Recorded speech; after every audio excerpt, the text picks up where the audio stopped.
ஓம் சாய்ராம். ஜெய் சாய்ராம். என் அன்பின் சாய் குடும்ப உறவுகளே, உன் வேண்டுதல்களுக்கு பதில் வந்திருக்கிறது. நம்பிக்கையோடு இந்த பதிவை நீ கேள் என் குழந்தையே. நீ என்றும் நன்றாக இருப்பாய் என மற்றவர்களுக்காக சொல்ல தோன்றும் உன் மனம் இனிமேல் உனக்கு வெற்றியும் சந்தோஷமும் நிம்மதியும் நல்லதும் தெரியும் வழிகளை மட்டுமே உன்னை பக்குவப்படுத்தி காட்டப் போகிறது. எண்ணங்கள் என்பதற்கு இதுதான் உருவம் என்று கிடையாது. உன் கண்ணால் நீ பார்க்கும் காட்சி, உன் மனம் என்னும் இன்னொரு கண்கள் அதை எப்படி உன்னை உள்வாங்குகிறது என்பது உனக்கே தெரியாது. அப்படி இருக்கையில் நீ ஏன் பொறுப்பேற்றுக்கொள்கிறாய்? எல்லாவற்றையும் நிதானமாக என்னிடம் விட்டுவிடு. பொறுமையோடும் நம்பிக்கையோடும் காத்திரு. நிச்சயம் உனக்கென்று ஒரு நல்ல வாழ்க்கை தேடி வரும். துன்பங்கள் உன் அருகில் நெருங்க நெருங்க நீ உன் கர்மாவை கழித்து கொண்டே வருகிறாய். அப்படித்தான் உன்னை நான் பார்க்கும் நேரத்தையும் உணர்ந்தாய்.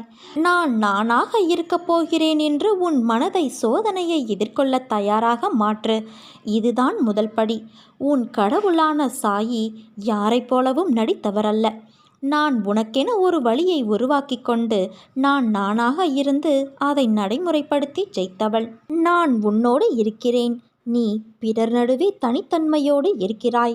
நீ இதுவரை பெற்றது தோல்வியல்ல, ஒரு அனுபவம். அனுபவித்தது கஷ்டமல்ல, சோதனை. இதில் நான் ஜெயிப்பேன். நான் தோற்க பிறந்தவன் அல்ல, ஜெயிக்க பிறந்தவன் என்று கூறு. இவ்வாறு நீ கூறும்போது உன் மனதில் ஒரு தன்னம்பிக்கை, தைரியம் உன் மனதில் நிச்சயம் தோன்றுவதை நீயே உணர்வாய். உன் ஆன்ம சக்தி உயர்ந்து வருவதை உன்னால் பார்க்க முடியும். நான் தோற்று களைத்து போக சாதாரண உடம்பல்ல, தோல்வியோ அழிவோ அறியாத ஆன்மா என்று உன் மனம் சொல்லும். உன் ஒருவனுக்காகத்தான் நான் தினமும் இங்கு பாடுபட்டு கொண்டு இருக்கிறேன்.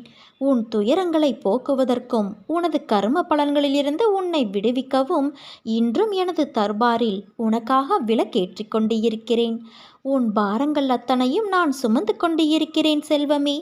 விரைவில் அத்தனையும் முடிவுக்கு வரப்போகிறது. உன்னை விட்டு அத்தனையும் விலகப் போகிறது. நீ பொறுமையாக இரு. உன்னோடு நிழலாக உன் சாயப்பாவான நான் எப்போதும் இருப்பேன். உன் மனம், புத்தி, அகங்காரம் என்னும் மூன்றையும் என்னிடம் சமர்ப்பித்துவிடு. இவ்வுலக வாழ்க்கையில் உன் கையில் ஏதும் இல்லை. எல்லாவற்றையும் நானே இயக்குகிறேன். நம்பிக்கை என்னும் மச்சாணியாக என்னை உன் மனதில் நிறுத்து. பொறுமையாக வாழ்ந்து வா. நிச்சயம் உன்னை சேர்க்க வேண்டிய இடத்தில் உன் சாயப்பாவான நான் சேர்க்கிறேன். நீ நம்பிக்கையோடு இருந்தால் நல்லதே நடக்கும். சாயிருக்க பயமேன்.